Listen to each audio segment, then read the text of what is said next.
Morning, good afternoon, good evening, depending on where you're tuning in from. Welcome back to the Masari Show. Before we get started, please do hit the like and subscribe button if you are tuning from YouTube. For those tuning in from Spotify, please be sure to drop a 5-star rating. That's a sure way of helping us spread our content. Today, we got a little bit of a spin. We got an interesting guest today. We got Mr. Cesar Gitunga Jr., someone that I know personally very well and I highly respect. And he is, a PhD student, and obviously he'll do a quick intro of himself. So in today's show, we're going to have a little bit of a different format.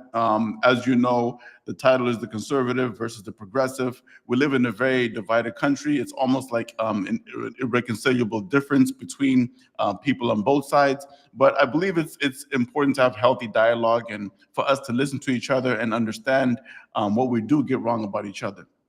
So before we get started, would you like to do a quick intro?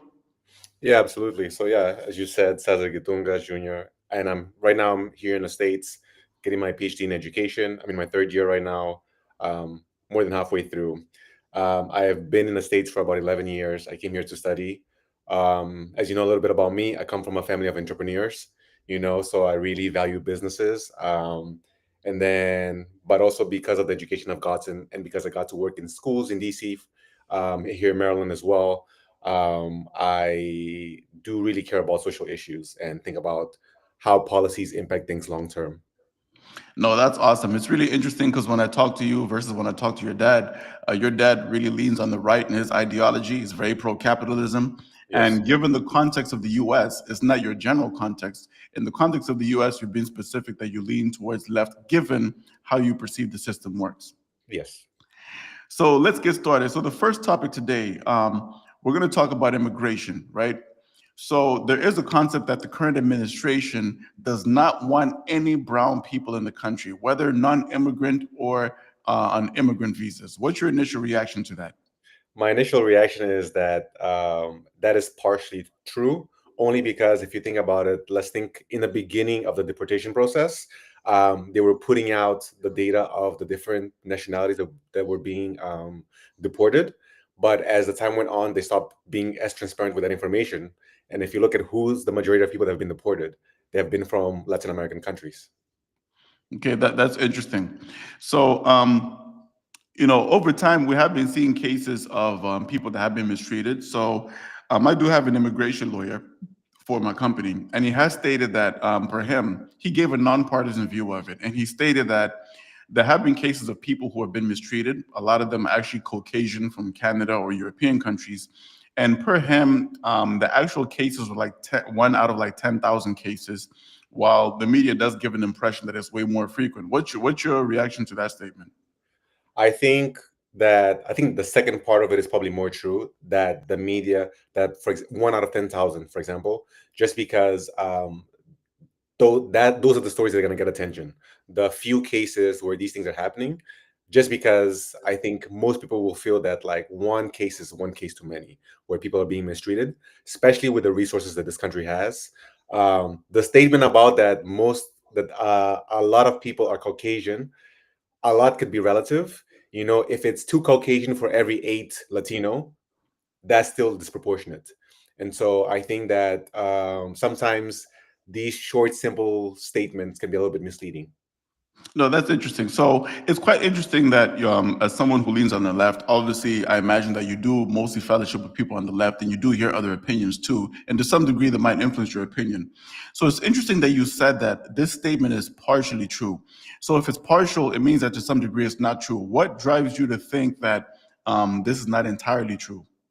Again, I think the part of saying that a lot of Caucasians are being deported, and then if you look at it from at least from the news reports that I've seen and the stories that have gotten attention, there's been quite a few tourists that come in that have been deported, or maybe a couple of people. I think I saw a case of a woman from Canada, that she went on vacation and couldn't come back in.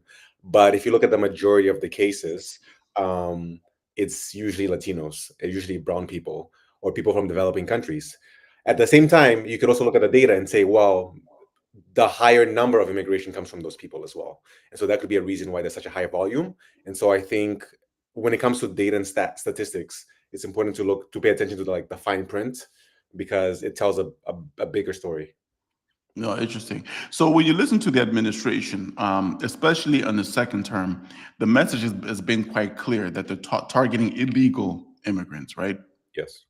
But now, you and I obviously are on social media. We do follow a lot of these influencers. Some of these MAGA and ultra MAGA influencers, right? And you do notice that some of them take it a step further. They Yeah. end up saying that they don't want legal or illegal immigrants from third world countries, but the tone of the administration is quite different. What do Yeah. you make of that, and what do you think is the actual driving force? And why do you think there's a discrepancy between the message of the administration versus the influencers that kind of strengthen their base? Yeah. So I saw a quote last week that applies to this, and it will apply for the other things that we're going to talk about today. But it was basically a quote that said, "I can't believe what you say because I'm seeing what you do." And I think that the people that say that they want no immigration are a little bit, or don't want any immigration from developing countries. They're a bit more honest. And also, I think it's important to differentiate Trump from some of these advisors, because I think that Trump himself cares little about some of these things. I think for him, he is just the people that are around him. And so, for example, Stephen Miller is somebody who is well known, well documented, that really doesn't like some of these things, and Yeah. then he's the one that's in charge. And that's the thing too. Like, if the person that's in charge of the program of deportation has these views, you know, the only reason I think that he hasn't gone as extreme as he can yet is because there are laws in America that bar him from doing it, and I feel like he's testing the waters a little bit. So in the beginning, for example, they were deporting, they were saying, what do you call violent crimes. All of a sudden, it's like people in different, like in restaurants, and then people that are working, and then people that are attending immigration hearings. I'm like, okay, this person is trying to rectify or be in good standing with the law, but now you're deporting them. And so there's some inconsistencies there that I think supports a little bit of the idea of, like, the Charlie Kirks, for example, the people that really want no immigration.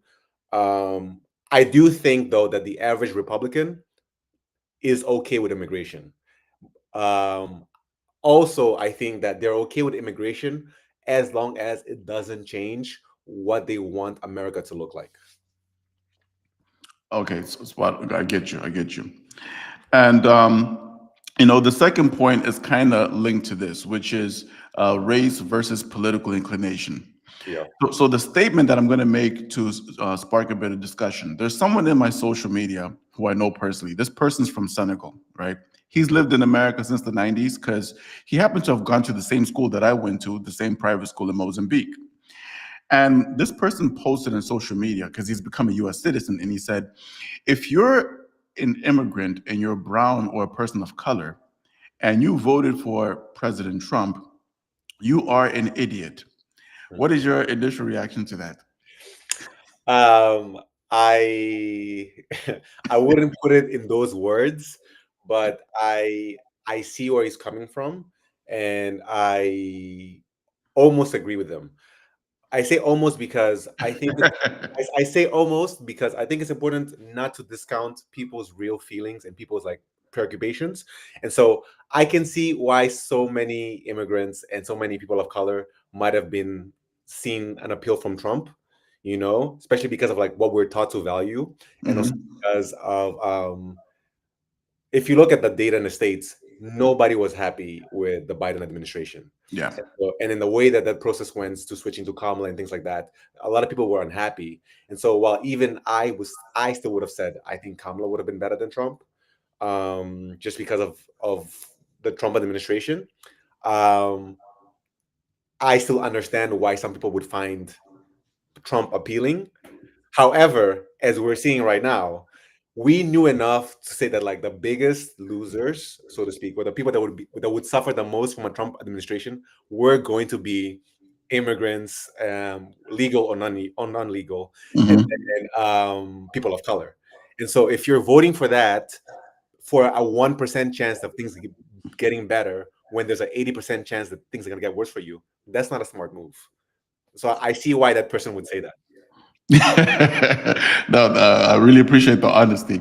So, just drilling down on that statement a little bit further, right? So, when you look at, the two choices that we did have, obviously immigration was a very big point, right? And when you look at, the stats on the priorities of the voters, it did rank pretty highly, right? Yes. Apart from immigration, there are other concerns as well, such as the fiscal health of the country. That's valid regardless of what side of the spectrum you have. And you Yes. find people on different sides of the spectrum that kind of agree that fiscal health is important. Yes. You find people that looked at the two leaders and they had differing sentiments of what that would mean in terms of America's positioning geopolitically. Because I think we agree that Biden didn't really leave a very strong impression. When I say impression, I mean um, him as a leader of the country, in terms of it gave a certain impression of the strength of America kind of being on decline, right? Yeah. Um, at the same time, there are other concerns such as social concerns. You find people of color that have conservative views when it comes to gender identity, when it comes to the reservations on, certain, like, let's say LGBT ideology. I'm not going to use the word woke because I've seen that word over time morph into something that it wasn't initially meant to mean. Exactly. And you find just other conservative values that people of color do align with, while they themselves do have reservations on, the extremism with immigration. What would you have to say to people like that? And what would you advise people who made a statement like what I quoted before to consider about people like that? Could you rephrase your question a little bit? Are you asking what my appeal would be for people that are like anti quote unquote immigration? So, in other words, to summarize the question, so let's say an immigrant of color who Mhm. has reservations with, let's say, the immigration policy going to extreme, but Yes. does align with the administration and the party on other issues such as social, such as fiscal concerns, and pro-business policies. Do you think they deserve to be labeled as idiots too? That's why I said ageist is very harsh because it dismisses very serious problems and very serious concerns. I think the way that we conceive immigration, the way that it was being done in a country, for example, like if countries have borders, that's a reality. I know there's some progressives that are very like, well, back in the day, migration was the norm, et cetera, et cetera, et cetera. But reality is in the world today, there's borders. And so if we're looking at our reality, it's unrealistic to have a policy where people just go into any country because of the strain on resources, on shifts in demographics, on so many logistical things that impact how people live together. And to be realistic or to be cognizant of that, that's not a bigoted thing. That's not anti-immigration. It's just reality. Um, at the same time, I do think you need to look at people's track records and you need to look at what people say. And if you think, I think that, for example, the Biden administration, that was like weak leadership. And if we look at where Biden came in, when Biden came in after Trump's first term, the sentiment in the United States was very pro-immigration, and it was very pro helping asylum seekers and even undocumented immigrants find a path to have a legal status, because Trump's administration was like plagued by headlines about kids in cages, separation of the family, and all of these things. And so nobody wants to see that. Nobody wants to see people suffering if you can help them. Nobody wants to see people being treated or dehumanized, right? And so that was where Biden came in.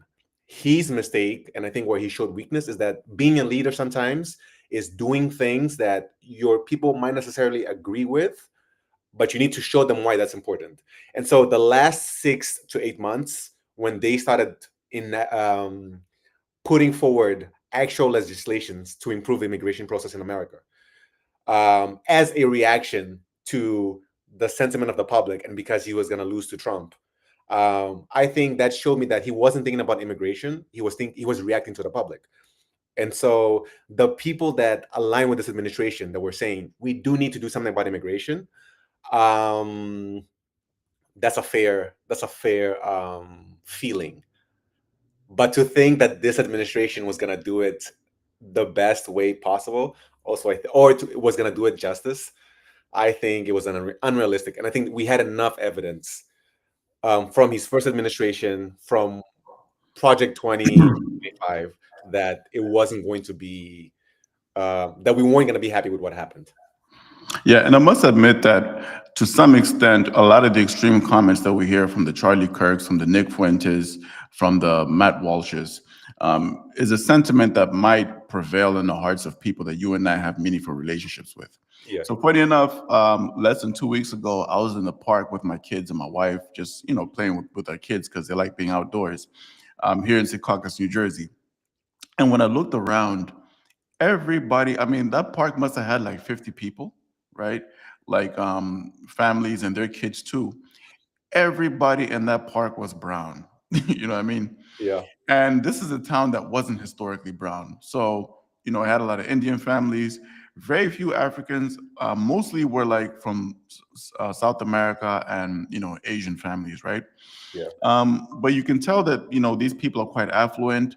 The reason why the demographics in the city change is because we're quite close to New York City, Hmm. and a lot of people get really decent jobs in New York City, and they end up residing in close nearby cities in New Jersey because it's very family friendly, right? Yes. So that kind of like drove me to do a bit of research on the city, and I found that 20 plus years ago, Secaucus was like 70%, 70 plus percent Caucasian, and Hmm. today it's declined to like 40 plus percent Caucasian. Yeah. I did further research to understand the possible tension, and it shows that property prices have gone up a lot because of these high paid immigrants, right? And houses are, a house that's not very attractive is worth over like $1 million. You're paying heavy mortgage and heavy property tax on that. So that drove me to kind of imagine what frustration people might have with us, but they're not saying in the city that we live in. So Yeah. that's quite interesting.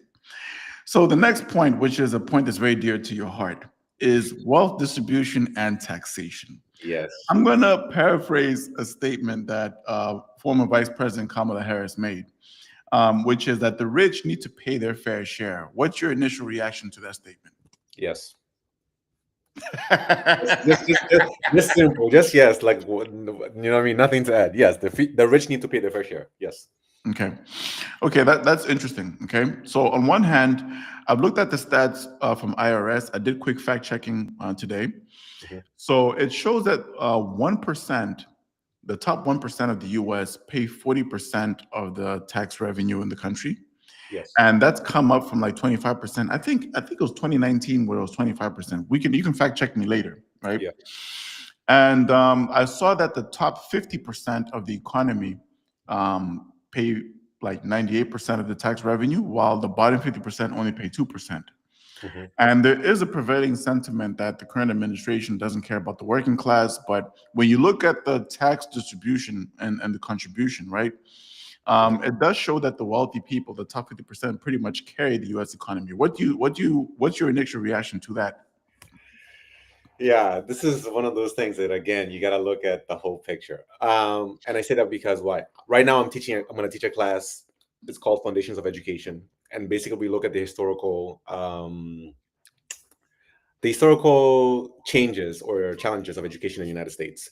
One of the things that I learned in this class when I was TAing for it a few years ago, and which is why I really wanted to teach this class and why I enjoy it, we were looking at the corporate tax in America in the last 100 years. And you notice there's been a steady decline since the 1960s, I believe, especially around Reagan. There's a huge drop in corporate tax, and then there's an increase in tax wages. And so in the United States, I think what sometimes it doesn't get discussed with a lot of nuance is high earners pay a lot of money, yes, and then obviously large corporations like Amazon, like Walmart, Microsoft, etc., Apple, because they hold so much of the wealth of the country, automatically, whenever you text anybody, they're gonna pay more than everybody else. But what we're seeing is that in proportion to how much money those companies are taking in and the benefits that they're getting, they are paying less. So, like for example, myself, at least 33% of my income gets taxed. If you compare to the corporate tax, it's not the same. Not only that, if you look at Walmart's a great example. This is a popular story that's being covered. Is that Walmart is one of the biggest employers, like single employers in the United States. However, it's also the corporation with the highest number of employees on social security. And so, how are you having? Because a lot of the rhetoric around um, people on social security, or like the disparity here in America, is that people aren't hard workers. How are people working full-time jobs and still on social security? And so, for me, is I don't think higher taxes is the only solution. I do think that we can't keep on cutting corporate tax, especially when we're going to get to fiscal policy. When you look at the deficit, that's not sustainable. But at the same time, we need to look at like wages as well. Like, this is the way that if you look at the data of and where the country is right now, the reality is, if you need to get money from somewhere to pay the cost of this country, Yeah. and the money that's available is the money that's with these corporations with a 1%. Yeah. So I must admit that during the week, I'm gonna also like say something that supports the other side, right? Because I presented stats that allude to the wealthy people already carrying the economy, right? Yes. I'm gonna also highlight the other side. I won't say extreme, right? So I was in a conference this week, and actually Kevin O'Leary happened to be there. Mm. You might not be a fan of him. So Why are we listening to Canadians? No, I'm joking. anyway, so because obviously he's a Republican surrogate, right? Yeah. So in this conference, the person who was leading it was promoting an annual event that I normally attend, but this year, unfortunately, I'm not going to be able to attend it. It's called Money Is, and it's a conference where they talk about the tax-free laws in the country, right? It talks about the tax-free accounts, such as solo IRA and all that, and they in very detail explain how to structure those accounts, right? Mhm. So they give examples of how the likes of Mitt Romney have used it, how the likes of Peter Thiel use it, and they start with very low amounts of money, and they've accumulated billions of dollars. Because when you invest from those accounts, basically you don't get charged any tax on it, Yeah. right? So if you take funds from those accounts and you invest in real estate, you invest in, private equity or venture capital, you don't get taxed on capital gains from that. But Mhm. here's a catch now. When he breaks down the history of these accounts, it seems to be a nonpartisan issue. So, from the days of Rockefeller to the days of the Vanderbilts and to current days, they actually named billionaires on both parties that that have lobbied government to pass these laws to have these tax-free accounts. They're very wealthy people. Yeah. On the other hand, you hear people like Bernie Sanders and AOC. Earlier this year, they were kind of like parading around the country, very powerful movement, and they villainized the billionaires, right? But Yeah. these guys are Democrats, they're on the left. What do you make of the narrative? Make it seem like the current president is all for the billionaires, doesn't care for the people, whereas the people that lobby for these laws are on both sides of the spectrum. Yeah. I think I agree. The people lobbying for these laws are on both sides of the spectrum. That's why if you look even at Bernie's history, and even is it the 2020 elections, he was basically pushed out by the Democrats because he's very consistent in fighting for people. And you hear a lot also on the Democratic side that, oh, we want young people, but one of the oldest people in government right now that most progressive support is Bernie because of that. He, the the money in politics is a Republican and Democratic issue. And also, if you look with Republican policies, they benefit the wealthiest people in this country the most. And so, Trump, for example, when we look at these policies that are happening, let's look at tariffs.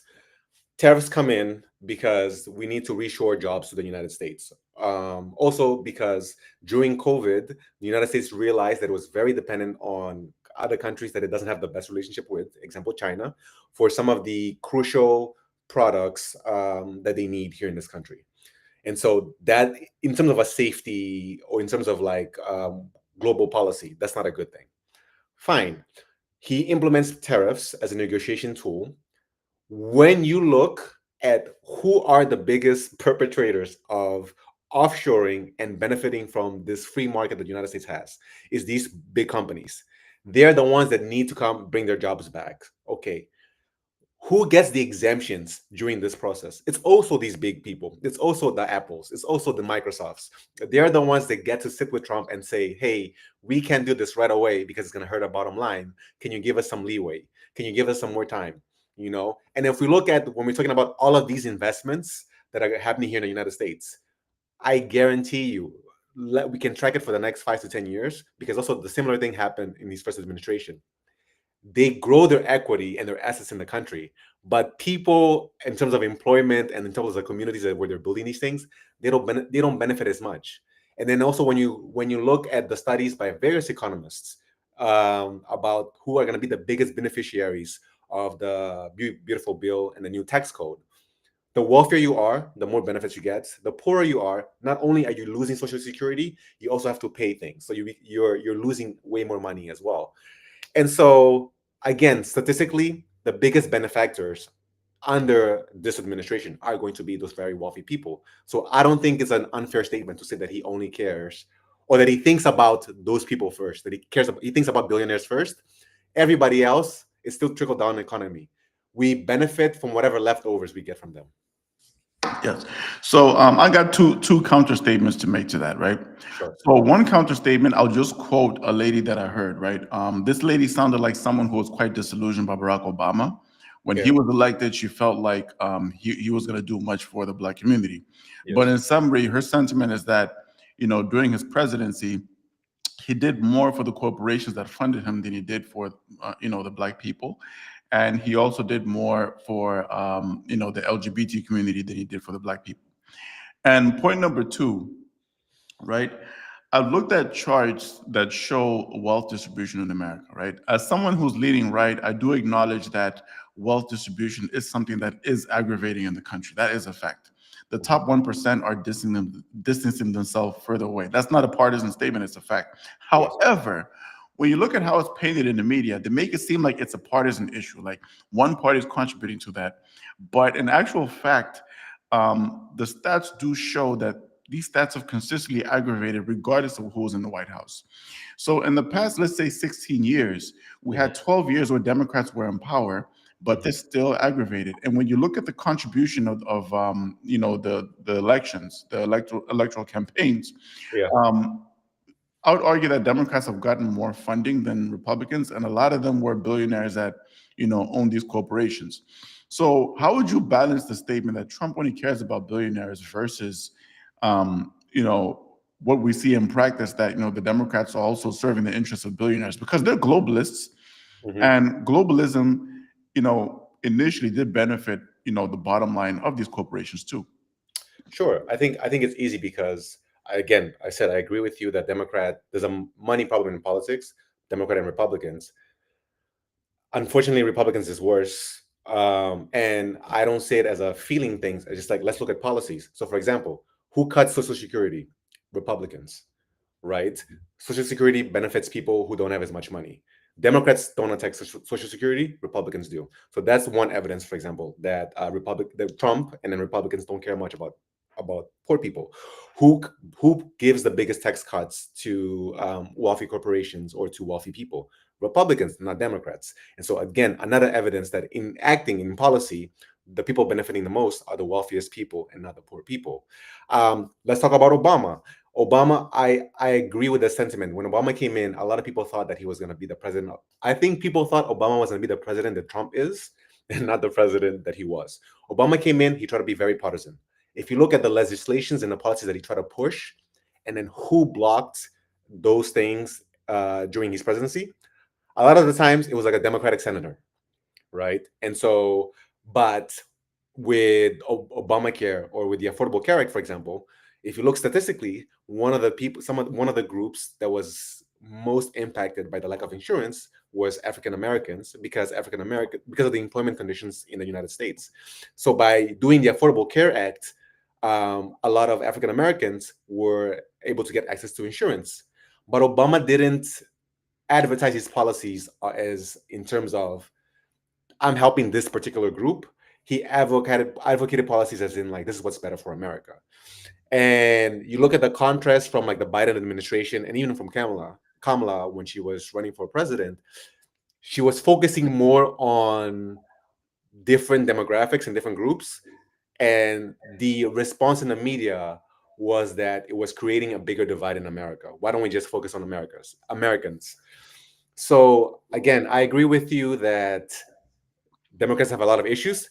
Case in point, you look at these the like in New York, for example, um, and you look at all over the country, progressive candidates are doing better than Democratic candidates because the public right now is also saying like we are tired of Democratic candidates saying that they support the working class, but still enacting policies or being or doing what they do, incremental changes, doing the bare minimum to say that they're not the same as Republican. Well, in fact, they're still getting a lot of money, as you say, from these wealthy donors. That's a fair statement. So now we're going to jump on to the topic that the president calls one of the most beautiful words in the dictionary, which are tariffs. So the topic is globalism versus reshoring. Yes. So the statement that I hear from people on who lean left, some of these people are capitalists rather, but they lean left. They say the president doesn't know what he's doing. That was the initial reaction on Liberation Day, right? Yes. Over time, we have seen that um, obviously the tariff negotiations have been going on.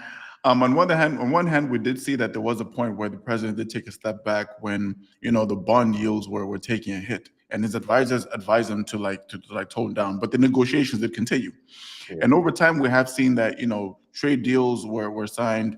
When I say trade deals, I'm not paying attention to the commitment of the capital coming in, even though dollars are coming in. The Yeah. Greek minister that was interviewed in Breaking Point, I think he was brilliant in breaking this down. He did also confirm that dollars were coming in. Yes. However, these trade negotiations have translated to actual, renegotiation of the trade tables. The trade tables, I mean, the tariff tables are actually changing, where America's getting tariff less than these countries, and it's kind of skewing trade in a different direction, right? Yeah. And obviously, China, which is the biggest one, right? And obviously, it's not realistic to expect a very quick deal. We did see that very rapidly, like within a month and a half, there was an interim trade deal with China, and a Yeah. lot of terms are being ironed out over time. So, what would you say about how the actual tariff tables are reshaping in a way that favor America versus the statement that Donald Trump doesn't know what he's doing? Yeah. And I'll say that's part of the reason why a lot of people are losing faith in institutional media. Yeah, I do think blanket statements like that. No, yeah, because I think even for me in the beginning, I was like, what's going on? Like, what's yeah. happening? What's the point of this terrorist? You know my dad. My dad, who's not only an entrepreneur but also like is an background in economy. He's like, what is this guy doing? Yeah, I chatted with them recently about the same thing. Yeah, But at the same time, you get again, it's that like he doesn't make these decisions by himself. He's got a team with him. You can have a difference in philosophy of like, oh, I wouldn't go about it this way, but my dad actually was the one that first brought my attention to this. He said Trump likes to negotiate in the sense of like he makes such a crazy deal in the beginning that if you do anything other than that, you feel like you came out winning. So if he goes to a country and he says, I'm going to give you 150% tariffs, right? And then everybody's like, okay, he's crazy enough to do that because he's so unpredictable. And then he drops it to 80%. That country will still feel like it's a win because they went down from 150 to 80% when it was the 150 was never the target. And so I think that sometimes this disingenuous coverage or these like emotional or wanting to be first to report something on Trump kind of like make some institutions lose credibility. I don't think that he doesn't know what he's doing. I do agree that sometimes it makes little sense. And also that like sometimes the negotiations are influenced by the country's relationship or the country's leaders' relationship with Trump. And so for example, what would be a good example? I think that this is a little bit less with the tariffs, but you look at the situation with the chips and Nvidia right now. Hmm. There's like, okay, we don't want to sell chips to China because they're advancing in their AI and then in all these robotics and all these things that they need the chips for. Um, it's important for us to make sure they don't have access to that. That's a national security situation. Then all they gotta do is um, build a relationship. Nvidia builds a good relationship with Trump. They show how he's going to benefit from it personally, and then all of a sudden, it's not as big of a threat anymore. And so, for me, it's less than. I think a more honest story would be that. Yep, tariffs are changing the global landscapes and global partnerships. Yes, there was a need for America to rethink what they're getting out of these global partnerships as being one of the bigger consumers for these countries. Um, and also, a lot of the times, who's winning with these tariffs? Are you saying that the average Joe Schmo in like Iowa is benefiting from these things? Or again, is it like Trump's administration and some of the closest people to him? Yeah, I must say this. There is a statement that I made, right? I chatted with someone who is personally acquainted with Bill Gates and personally acquainted with Mr. Navarro, who's in the administration. And this was about a month into Liberation Day when everybody was going haywire. That was the very time where I bought Bitcoin and stuff. So I Yes. shared my view, and I was surprised that he actually said that I was spot on. So my initial sentiment was that, look, I think this tariff play is more about certain industries are going to be reshored, not everything. I personally do not think that textile is going to be reshored into America, right? Yes. I mean, No even in advantage. 2016, yeah, in 2016, I was in a business class, and when I looked at Leon Feng's business model, there's no way you're going to reshore that. I mean, those guys are just dominating that. I think certain industries we're going to see, like automobile, certain technology sectors. And number two, one big statement that I made is that I felt that at the end, a lot of the working class MAGA supporters are going to feel disappointed, especially those who thought that this would translate to jobs for them. Exactly. I think this is more of a supply chain play where supply chains will come back more than it is about employment. Because around the time there was almost a culture war happening during the peak of the trade war, where people were posting memes about overweight Americans with sewing machines. I mean, you and I know that manufacturing plants don't look like that anymore. Yes. But when you look at Tesla's manufacturing plant and you compare it to Ford a couple of decades ago, Yep. it's very driven by AI and robotics, and that's where the world is going. Yes. You look at Xiaoming, dark manufacturing is a reality, Yeah. and you find that there are barely any human beings, but you find telephones being manufactured every second, and that's where things are going. Yeah. So it looks like the supply chain is going to come to the U.S., but not a lot of employment. And while the supply chain does come, capital will remain here. And I believe that to some degree, it will translate to opportunities for local businesses to supply certain Yes. goods and services. Because I Yes. mean, there will be like highly skilled staff that will be employed. They will need services. They will need to consume electricity. Electricity companies do employ people. They will need to consume utility. Those are just small examples. Yes. So I guess this is more of a supply chain play, and for certain sectors, and I Yes. believe that this could also long term become a threat to BRICS. And one very critical point is the continuity of this, because it's not going to be 1 or 2 years that's going to happen. We may see some capital coming in and things manifesting, but it's gonna really translate over time. Yeah. This I agree with you. I think this should be a long-term project, because it's something that can happen overnight, And I agree with you that it's a supply chain thing because Trump himself talked about it when he was president. Again, COVID was a big eye-opening thing because they realized how reliant they were to China. For example, they couldn't have enough face masks, and then they had to. I think one of the things that he did really well, and again, like he's so weird because he fumbles things that he does really well. He doesn't talk about it because he makes everything so political. But he worked, I think if I remember, he worked with like car companies. I think it was Ford to create some of the oxygen tanks for the hospitals and then the tent hospitals that they brought into many places to accommodate the needs, right? But during that period when there were a lot of crucial products that the country needed as in terms of national security, right? And they realized that they were dependent on other countries. That was eye opening. So I agree with you. But then again, I'm like, okay, if this guy really cared about the average American and he really was thinking long term, or his people, I think his advisors, the money from tariffs you have to reinvest in education. So instead of like gutting the Department of Education like they're doing right now, you should be pushing more for STEM. You should be pushing more. Okay, the world is going in this direction. So what do we need Americans to be able to do?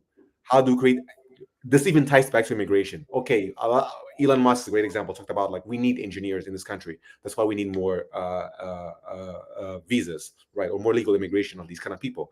Why don't you invest in Americans so that these people aren't here disillusioned and angry and talking about taxing the rich, but I don't know how much. Why don't you reinvest in them? And I think that's the biggest thing in American decay right now that doesn't get talked about enough by the Republicans. And then when Democrats talk about it, they don't talk it really well. Is that there's no investment in the American people.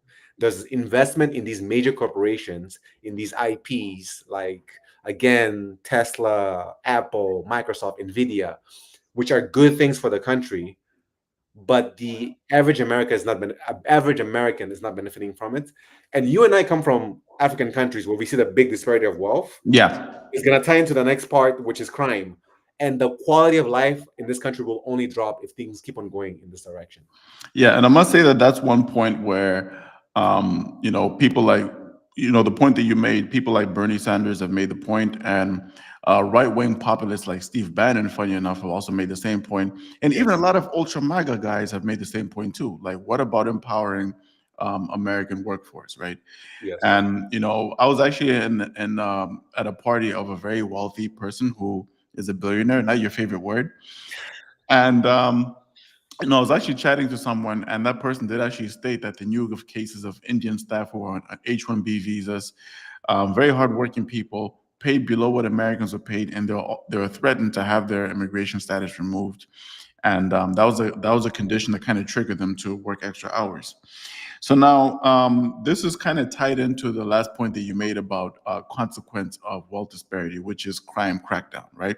Yeah. So we're going to talk about the crackdown of crime that's happening across the United States, and it's going to expand to, unfortunately, some of the blue cities, blue cities, or the big cities in the blue states.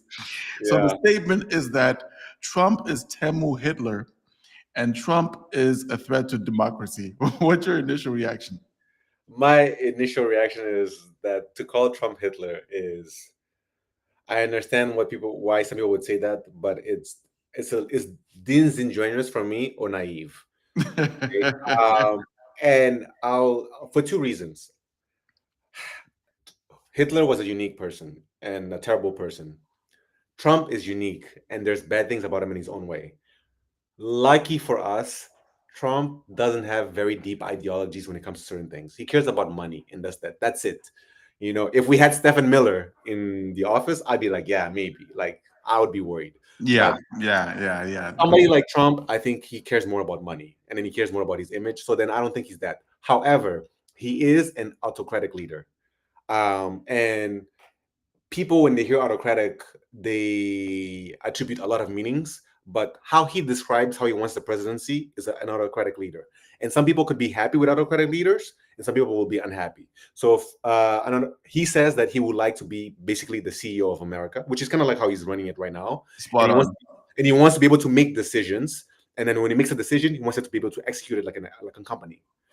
That is an autocratic leader. In a government, or you can't have that because you need to protect the leader from himself, and you need to protect the country from the leader. So when an autocratic leader does things that you personally agree with, you don't think it's a problem. Like I said, not you, but like I said, you as a person, like, or me, we don't disagree with it. We think it's okay because we think that we're going to benefit from it. However, the safeguards in a democracy like the United States used to be, which it kind of still is, but we're slowly moving that line, is that when they come and they try to do something to you, the system protects you. And it says, the president can't do this. It doesn't matter his intentions or whatever. We need to think clearly about what are the possible intended and unintended consequences of doing this one thing. When you have an autocratic leader, which a better example would be Erdogan in Turkey. I was in Turkey. I told you this. I was in Turkey when Erdogan had just gone into power, and it Hmm. was very similar things. And some people, especially business people, were really happy with Erdogan. Turks that were very that are Muslim, that really felt that the religion was being left behind, were really happy with Erdogan because that was on the forefront of his campaign. Same thing with Trump. Businesses were really happy in the beginning, especially large businesses. Christians were really happy because they were feeling like, oh, the religion of this country, even though there was never like a clear agreement what it was, is going to be on the forefront again. So then you feel like that's fine. But then when certain freedoms that you're used to having in America, you don't have anymore, that becomes a slippery slope because then we're in the, like, I don't know if you heard this, um, the protest in DC to the cops, or the National Guard being here. Trump wanted to persecute, to indict those people, right? He wanted to have a put them in jail basically for doing that. It's the United States. Protest is part of this country. You can't do that. You know what I mean? So small things like that, where we might think like, oh no, but like what he's doing is like he's cracking down on civil disobedience. Okay, now if he gets to determine what is classified as civil disobedience and what isn't. Oh, this person said this one bad thing about me. That's civil disobedience. He can't do that.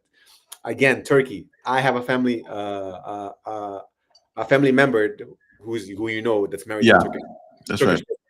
His sister was arrested in Turkey because a cop, she wasn't wearing a hijab, right? Because Turkey again was becoming more secular, more westernized. She wasn't wearing her hijab. They said something to her. She told them to f off. They arrested her. No hearing, nothing. Kept her in jail for a little bit, and it was a whole process to get her out, right? And so just because they didn't like what she said, that's not America. If you're somebody that thinks like, oh well, women should have been talking to cops that way, you might say, oh, maybe that was a good thing. But again, setting a precedent, one day they'll come to you because you said taxes are too high, and you'll be like, what do you mean? You know, that's civil disobedience.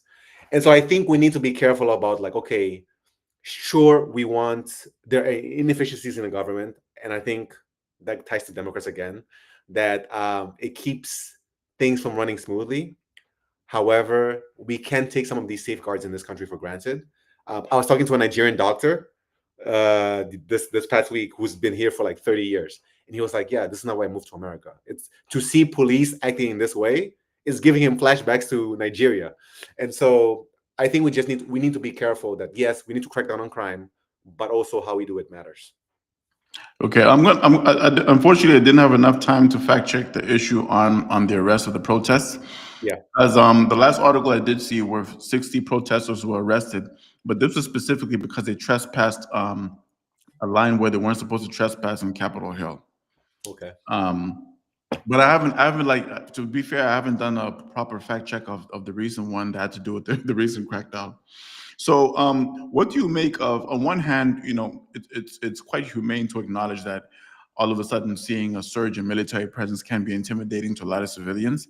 Mhm. But on the other hand, there are footages of a lot of people that look like us from underprivileged areas who are thanking the president because they have seen a reduction in crime. There have been over 100 arrests reported.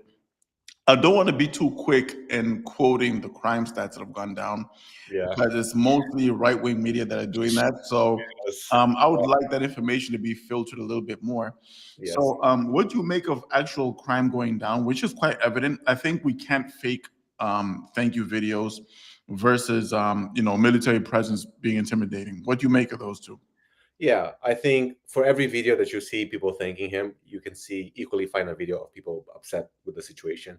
I do think heavier police presence in an area, or even military presence in an area, will result in a reduction in crime. I think just because like you're not gonna commit crime right in front of a cop because you're gonna be arrested, but it's not this one ties back to what we said earlier, that Trump cares about wealthy people. If you look at the locations where the National Guard is, it's not in the highest crime rates in DC. It's in high touristic areas. It's in Georgetown, one of the wealthiest areas in the city, and also it's part of his route to the presidency. Like literally, there was a report that showed that one. and I can forward that to you later after this, that showed like the route that he traveled, and then he made the announcement is where all of those people, all those National Guards were stationed. And so again, I don't think it's really about crime, or it doesn't seem like it's really about crime.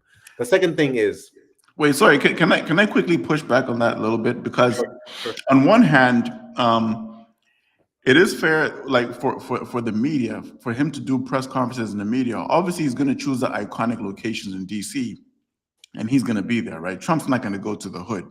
But on the other hand, I have seen footages of heavy presence in the hood, right, mhm, and in the underprivileged areas in DC, and some of these were filmed by black people who are not very happy about that, and yeah, even black people who are rebelling against the cops.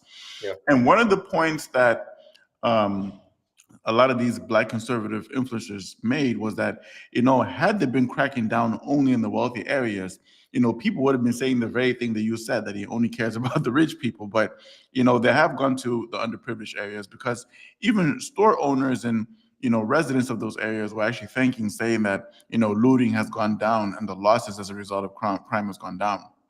yeah. Yeah, I think again, I don't think that I'll take that, and then I won't talk in absolutes. But I'm sure if you go look at if we revisit this conversation in 3 months and we see where the presence was for the most time, I think you'll notice that there was a disparity between like the areas that really needed help and the areas that didn't need. However, my main point with this is, if you look at any this at least this has been my experience, if I when I travel, not just in the United States, in Europe, in Africa as well, safety to me isn't tied to police presence. Safety is usually tied to opportunity and like wealth. So if you go the best neighborhoods that you go to where you want to live in, you don't go to a neighborhood where you see a lot of cops all the time. Automatically you think, why are they here? It means that there's a lot of danger. I don't want to be here. You go to neighborhoods that are quiet. You know, the neighborhoods where people can walk around. You know what? You go to neighborhoods where police is gonna be there when you need them, but you rarely need police. And so to increase the police presence or federalizing the National Guard, right, and having them there, while at the same time in DC, we talked about why the mayor is so compliant towards Trump, while cutting all of these funds that put kids in schools. Guess what you're not gonna do if you're in school? You're not gonna commit crimes. Guess what you're gonna do if you're not doing if you're at work? You're not gonna commit crimes. If you're busy living life and doing the things that you need to do to fulfill your own life, you're not gonna be outside committing crimes. And so the National Guard presence here to me serves two purposes. I think it's a show, right? Because if you really wanted to go, you go to Louisiana or you go to Mississippi where they have like higher crime rates. Memphis. But also, I think it's easier as presidents to justify that federal intervention in DC than it is into other states. Um, and I am curious to see in 2 years and in 3 years what kind of president is going to set for him in terms of like having his own military power available when he wants something done his way. Again, I say this because why? We see this in Mozambique. One of the first things that our previous president did, News, is he reduced the military and he created more police because he was scared of a military coup, but then he wanted police so that he could control them. And so too many things that Trump does are things that we see in Africa and other autocratic countries that were like, it makes no sense if you want a democracy and if you want if you want to make America great again. These things don't make any sense. Yeah, you see, because on one hand, I was recently watching a bit of the video on Jubilee, where you had the one capitalist, Patrick Bet David, who I'm actually gonna go see next week, by the way, was Okay. debating against 20 anti-capitalist people. Yeah. And one observation that I made was that he would ask a bit about people's backgrounds, and I noticed that most of the people who are very anti-capitalist, pro-socialist, were Americans that have never lived in a socialist and capitalist regime, and Yes. they've never been there, but they make comparisons between America and those regimes, right? Yes. For example, your case is quite different because you lived in Mozambique post the Marxist era. Yes. Because I was born in the very year where the reforms away from hardline Marxists were being implemented in 1987, and you were born post that. So we didn't experience Samora Michel's Marxist Yes. Mozambique. So the stories that I heard of our own country, you've heard stories like, Ghulam Nabi, who was a trader of shrimp, and he was killed by the president for that because we had no private property rights, and it was labeled as smuggling. um, I heard a story of my father too. Funny enough, I heard that a day before I got married in 2019. In the 80s, he was an official in government. He worked in the Ministry of Commerce, and he always believed in private property. Mhm. And the president apparently was doing some sort of inspection, and he got called out.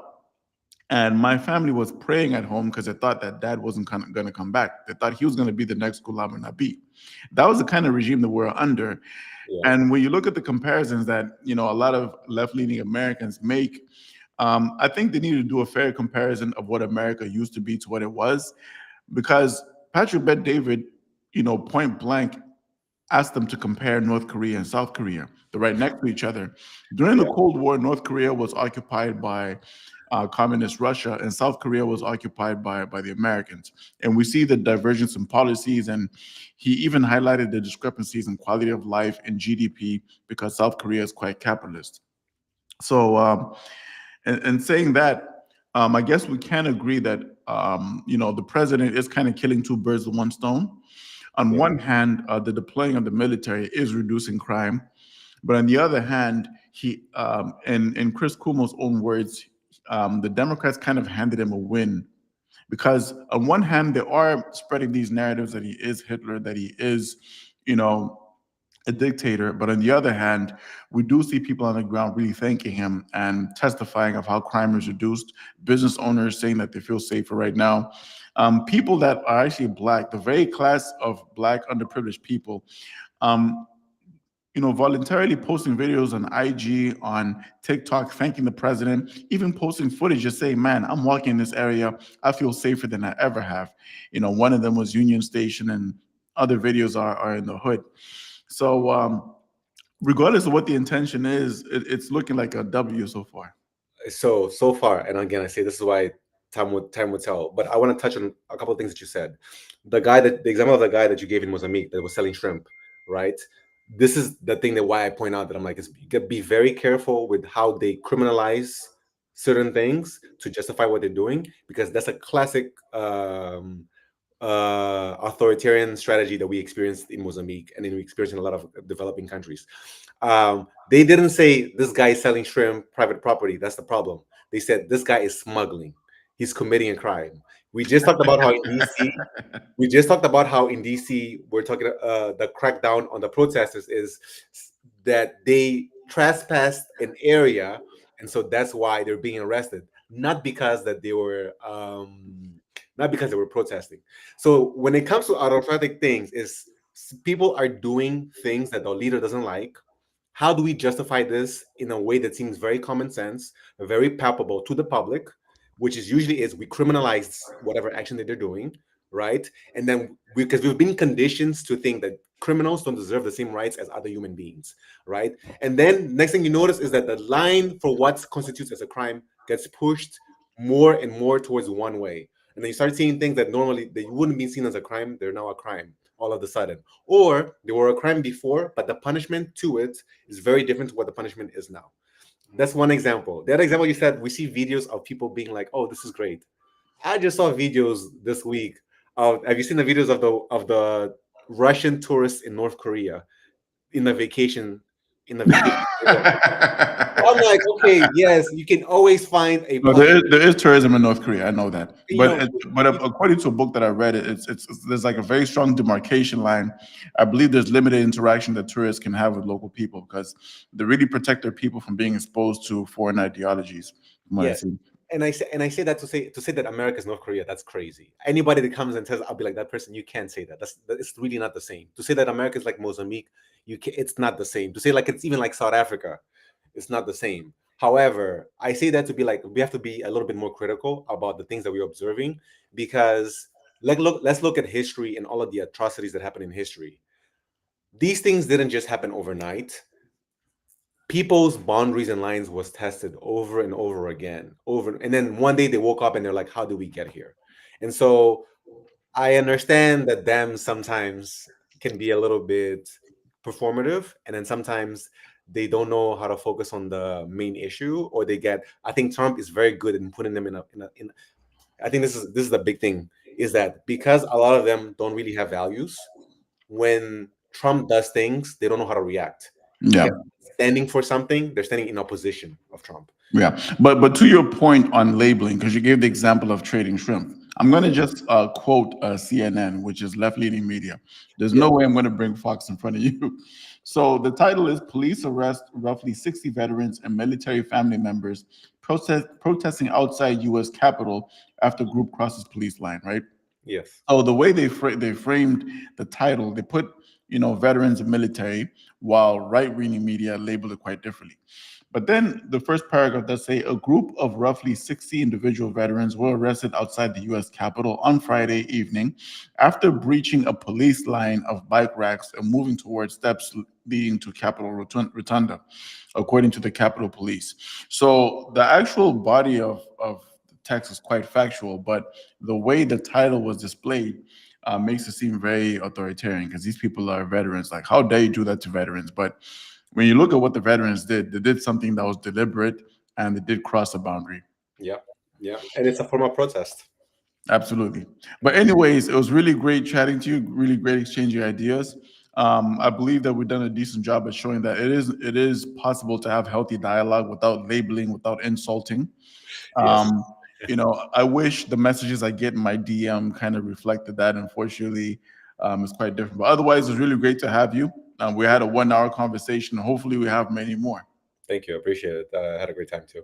And happy Labor Day to you and family. Happy Labor Day to everybody else watching. Thanks so much.